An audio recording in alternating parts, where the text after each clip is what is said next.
All right, welcome back. Expert panel for my radio show this week. They created such great information for our audience that I had to bring them in TV as well. We got Jason Gordon, residential mortgage banking expert, and Tim Skoglund, reach here, our real estate elite out of North County. So, guys, welcome to the show. Thanks for having us. First time having you on. Great job on the radio show this week, and I want to just hit all the hot topics we cover. We got a lot of great response there.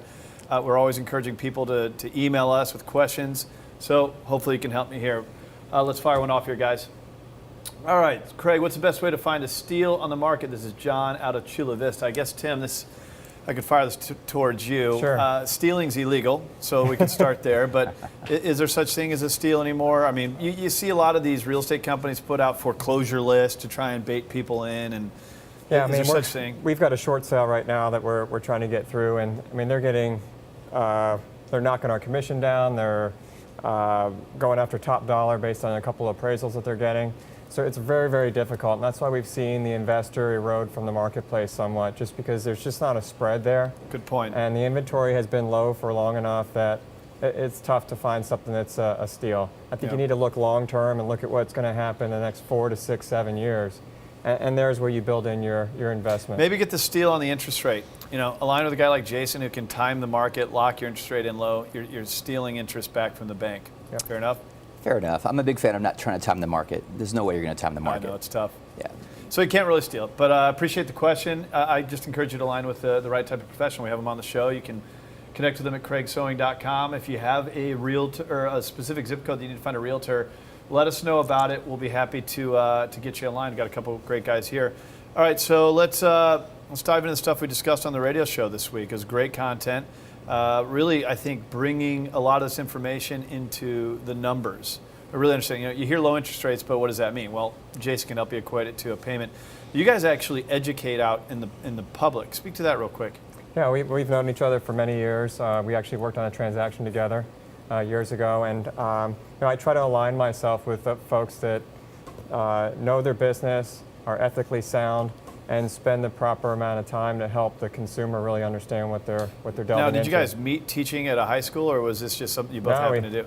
Go ahead. We put together our minds about what we've been doing outside of just doing sales and financing, and found out I was down at Chula Vista High School teaching an economics class, and Jason taught over at Scripps High School, and trying to take the message to the younger generation. You know, I think back when I was in high school or elementary, high school, and college, they never taught you even how to equate a mortgage payment, much less real estate market or anything like that. They don't teach you about credit, which I know we're going to touch on. So it's important. I appreciate you guys doing that. Recently, this is a week ago, SDR came out with a article on inventory. I want to take a look at this article, but if you could comment. So basically we have 7,000 homes are now in the market, which is a 2-year high. Inventory, everybody's asking questions about this. Here is the article from SDR. What do people need to know specifically on inventory? Well, we are in certain parts of town seeing an increase in inventory. A little bit of it is this time of year. We're in the summer months now. We usually have a little bit of a lag in terms of attention towards the real estate market from end of May into middle of June. Graduations, weddings, first vacations of the summer. So regardless of market, you're probably going to see an increase in inventory this time of year just because it's timely. Typically, yes. Yeah, people have more time to prep the house now that the kids are out of school and focus. We've got longer daylight, so showing property after work is conducive to summertime. So a lot of little idiosyncrasies go into why this is a tough time. Have you seen a difference on your end, Jason? So Jason will help people get pre-approved to help you develop the mortgage plan. Have you seen a difference in now that the inventory's open up, all of a sudden these people that have been sitting in pre-approval looking for homes, or is it helping offers go into escrow? Do you see an increase in, I guess, pipeline, for lack of better words? Yes, I've seen a lot more activity, a lot more buyers getting pre-approved.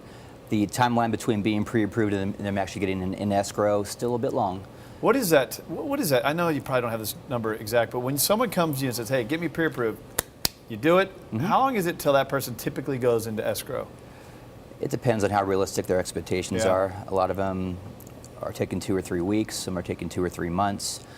Really, it depends on the agent. Someone like Tim is a lot more straightforward, helps them understand just what's real, what's not real. Yep. So they're not trying to take a house that's listed for $400 and offer $300,000, just wasting everyone's time. The steal. Yeah. They're going for the steal. There you go, exactly. Here's the thing. Interest rates are so important. People are constantly asking, is it too late to buy a home?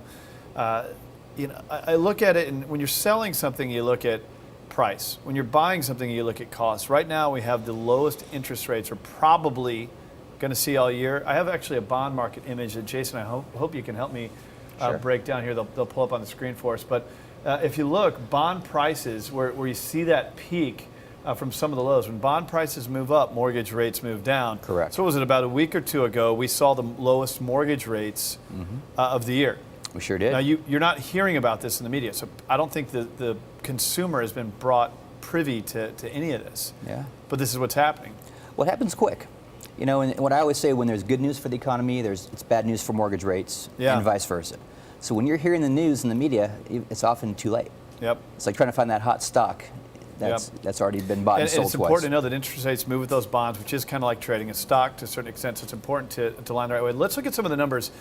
It's one thing to pay rent. You're paying your landlord's mortgage. You're not paying down principal. You're not getting tax advantages. A mortgage is a whole different story. Jason, if you could break down some of these numbers, I know that it's not necessarily that easy to see, but explain the difference between renting and paying that rental payment versus owning a house and paying a mortgage, and the financial benefits you get from it all.